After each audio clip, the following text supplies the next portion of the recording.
왜 빠지는 거냐? 트레이더들 사이에서 같은 질문이 맴돕니다. 비트코인이 86,000달러까지 밀렸고 하루 만에 7억 달러 가까운 청산이 발생되었습니다. ETF 이슈도 아니고 펀더멘탈이 무너진 것도 아닙니다. 아주 거대한 매크로 파도에 시장이 끌려다니고 있는 겁니다. 여러 이슈들을 조합해서 이유를 찾고 앞으로 어떤 신호를 봐야 하는지를 한 번에 정리해 보겠습니다.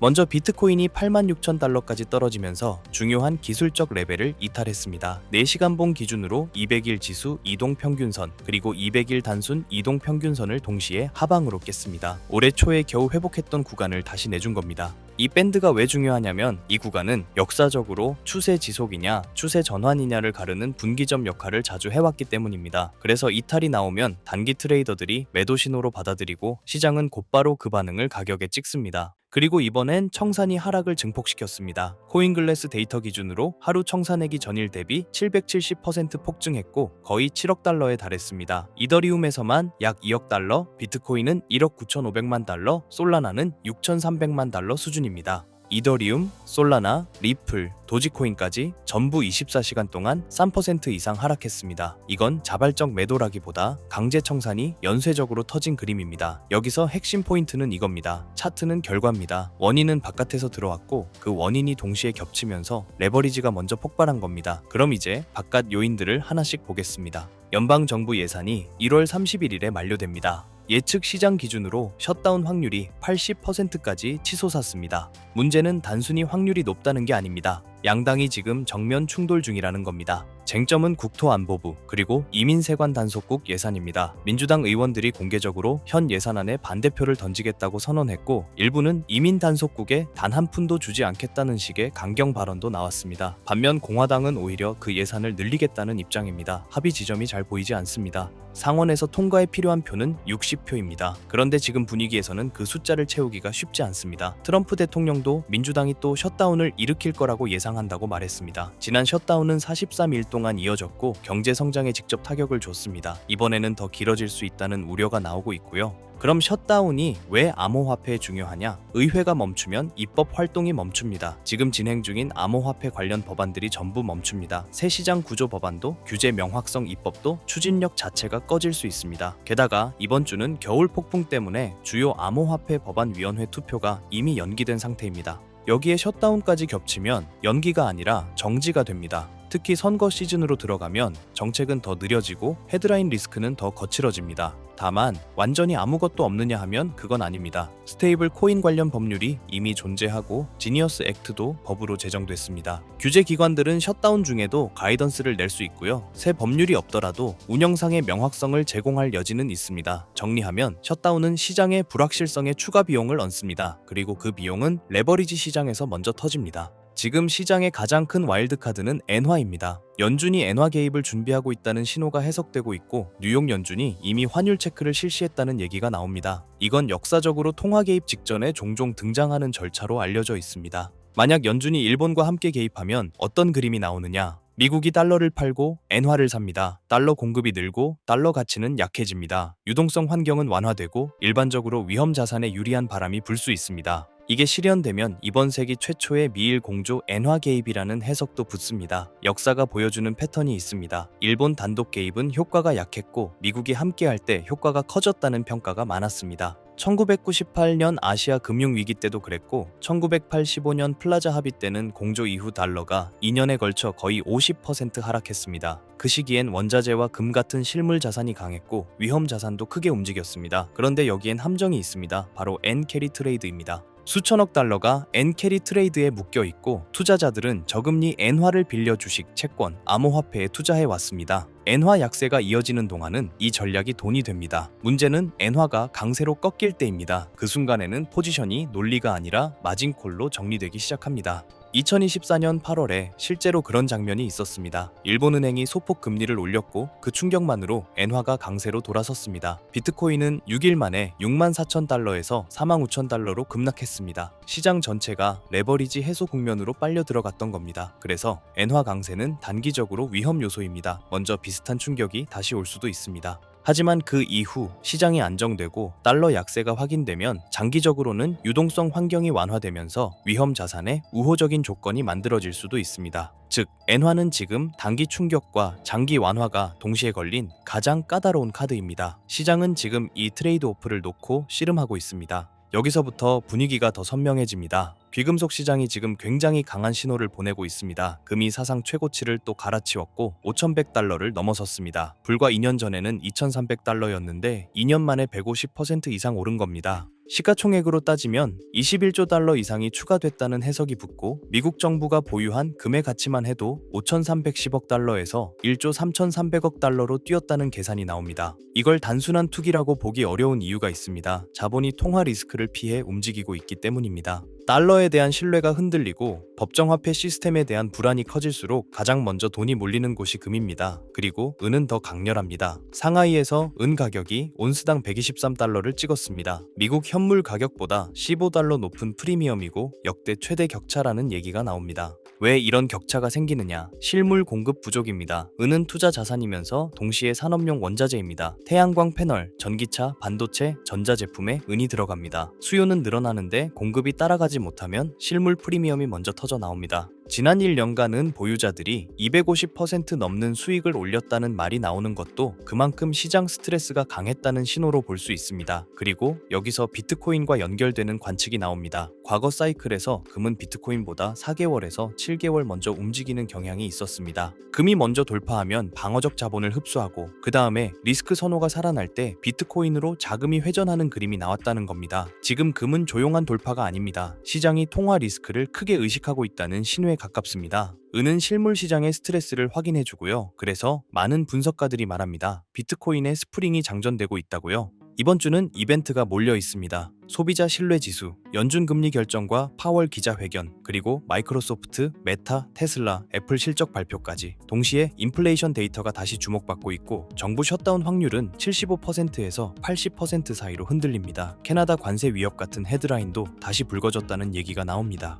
이 조합이 만들어내는 건 전형적입니다. 단기 변동성은 커지고 매크로에 휩쓸리는 휩소가 반복되고 감정적 의사결정이 늘어나고 약한 포지션이 먼저 터지는 구간이 됩니다. 하지만 동시에 인내심 있는 자본이 포지션을 준비하는 구간이기도 합니다. 먼지가 가라앉을 때 방향은 더 크게 나오는 경우가 많습니다. 다음 달 가격이 어디로 갈지 모른다. 변수가 너무 많다. 법안이 통과될지 갑자기 어떤 헤드라인이 터질지 알 수 없다. 그런데 시야를 3년에서 5년으로 넓히면 그의 결론은 단단해집니다. 유동성은 늘어날까 줄어들까? 돈은 더 찍힐까 덜 찍힐까? 연준의 독립성은 강해질까 약해질까? 통화 가치 하락에 대한 걱정은 커질까 줄어들까? 이 질문들의 답은 결코 가볍지 않습니다. 그래서 결국 사람들은 해지를 원하게 되고 그 해지 후보 중 하나가 비트코인이 될 수 있다는 겁니다. 비트코인이 86,000달러까지 밀렸고 7억 달러 규모의 청산이 터졌지만 이건 암호화폐의 실패가 아니라 매크로 충격에 대한 반응입니다. 정부 셧다운 확률 80%, 엔화 개입 가능성, 지정학적 긴장이 한꺼번에 겹치면서 레버리지가 먼저 무너졌습니다. 반대로 귀금속은 강합니다. 금이 5,100달러를 돌파하고 은은 역대급 프리미엄을 보이고 있습니다. 과거 사이클에서 금은 비트코인보다 4개월에서 7개월 먼저 움직이는 경향이 있었고 지금 금과 은의 움직임은 다음 회전에 대한 기대를 키웁니다. 기관들의 확신은 꺾이지 않았고 스트래티지는 이 구간에서도 21억 달러어치를 추가 매수했습니다. 당위 변동성은 피하기 어렵습니다. 하지만 먼지가 가라앉으면 통화 가치 하락 대비 저평가된 해지 자산이 다음 상승을 이끌 수 있습니다. 비트코인은 그 후보 중 하나입니다. 지금까지의 업데이트된 내용으로 우리가 나가야 할 방향은 이겁니다. 얼마 전 트럼프 행정부가 델타포스를 투입해 베네수엘라 마두로 정권을 정역 체포로 베네수엘라 중앙은행 금고에 잠들어 있던 그리고 마두로가 은닉해둔 것으로 추정되는 약 60만 개의 비트코인과 세계 1위의 석유 매장량이라는 확실한 담보물이었을 가능성이 매우 높습니다. 그린란드도 마찬가지입니다. 단순한 얼음 땅이 아닌 AI와 양자 컴퓨터 시대의 필수적인 히토류 그리고 데이터 센터를 시켜줄 천연 냉각 시스템이라는 에너지 인프라를 확보하기 위한 보석입니다. 최근 트럼프의 행보에서 에너지와 관련된 굵직한 이슈는 일론 머스크의 발상과 연결점이 있는데요. 최근 머스크의 인터뷰에서 이런 말을 했습니다. 미래의 화폐는 달러나 금이 아니다. 결국 전력량, 즉 에너지가 곧 화폐가 될 것이다. 지금까지의 화폐는 신용, 즉 미국 정부가 안 망한다는 믿음에 기반한 종이 쪼가리였으니 말이죠. 하지만 AI가 지배하는 세상에서 데이터 센터를 돌리고 로봇을 움직이는 건 종이 돈이 아닙니다. 전기입니다. 전기가 끊기면 AI도, 금융도, 비트코인도 멈춥니다. 에너지를 가진 자가 화폐를 발행하는 권력을 쥔다. 이것이 트럼프와 머스크가 꿰뚫어본 에너지 본위제의 본질이에요. 결국 이 모든 건 미국은 지금 달러라는 종이 쪼가리 패권이 저물어가는 것을 인정하고 에너지와 비트코인이라는 새로운 패권으로 갈아타기 위해 국가의 체질을 뜯어고치고 거라고 봅니다. 지금까지의 부자들을 보면 강남의 아파트, 맨해튼 빌딩 같은 부동산 RWA를 가진 사람들이었잖아요. 하지만 트럼프가 대형 투자자의 주택 매입 금지 행정명령으로 그 문을 닫아버렸어요. 그렇다면 앞으로의 부자는 누가 될까요? 여러분 중 인생을 바꿀 만큼의 부자를 꿈꾸고 계신다면 여기서부터 제가 말씀드리는 내용이 매우 중요합니다. 지금까지 블랙록, 뱅가드 같은 월가 큰손들의 자금 주차장인 미국 주택시장을 트럼프의 행정명령으로 강제로 철거해서 나온 수천조 원의 돈은 어디로 흘러갈까요? 돈은 가만히 있으면 썩습니다. 어딘가로는 반드시 흘러가야 합니다.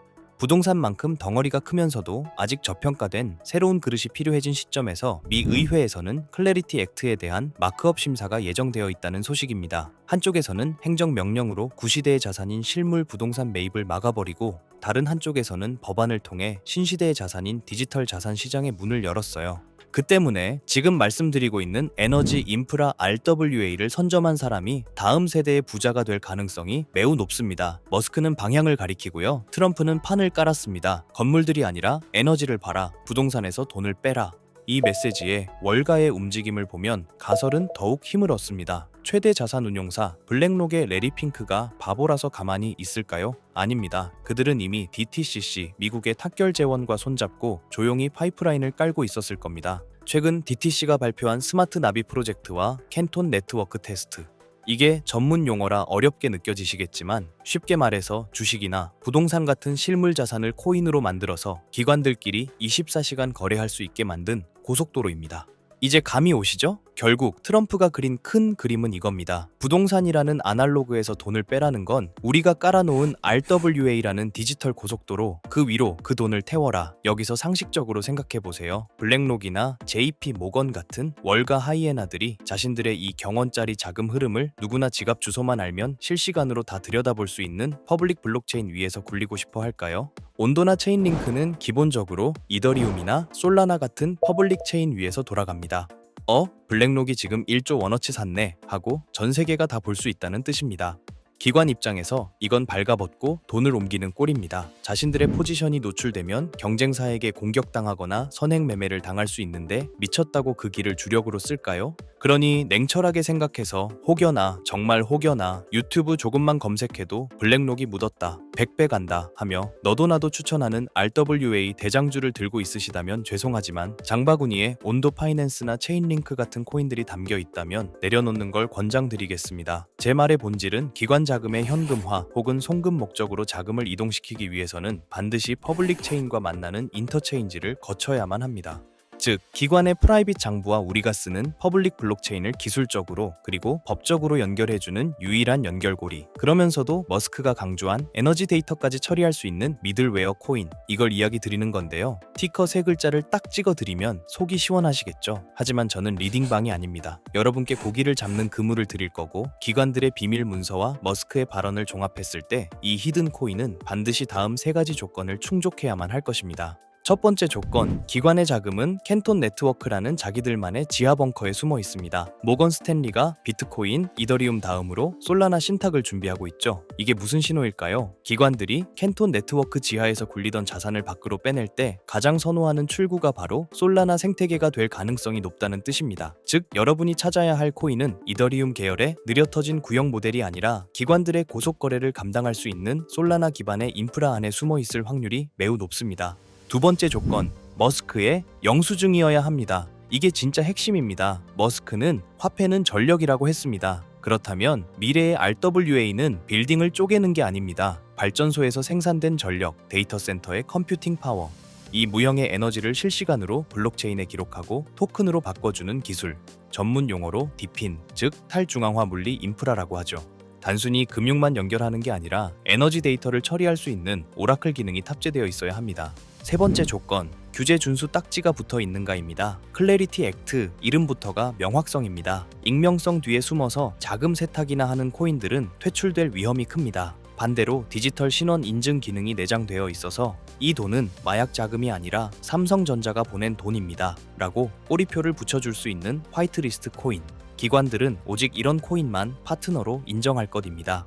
이 세 가지를 듣고 아직 어떤 코인인지 감이 잘 안 오는 분들, 그래서 지금 그게 뭐냐고 여쭤보고 싶으셨죠? 하지만 제가 공개적인 유튜브 영상에서 덜컥 그 이름을 언급해버리면 어떤 일이 벌어질까요? 그 피해는 또 다른 일반인, 저희 구독자님들이 받을 수 있습니다. 다시 말씀드리지만 저 김도현은 이 채널이 구독과 좋아요로 커지는 것에 도움을 주신 구독자님에게 감사한 마음으로 도움을 드렸으면 드렸지 단연코 회원비, 멤버십 가입을 목적으로 연락드리지 않습니다. 이런 저의 선행을 반대로 악이용의 정보 공유를 빌미로 문자를 받아서 돈을 받고 알려준다는 식의 질이 나쁜 사칭 사기로 피해를 입으실 뻔한 분들이 있어요. 이런 범죄자들의 위험으로부터 간절한 도움이 필요한 구독자님들에게 정보가 잘 전달될 수 있도록 제가 직접 검토할 거고요.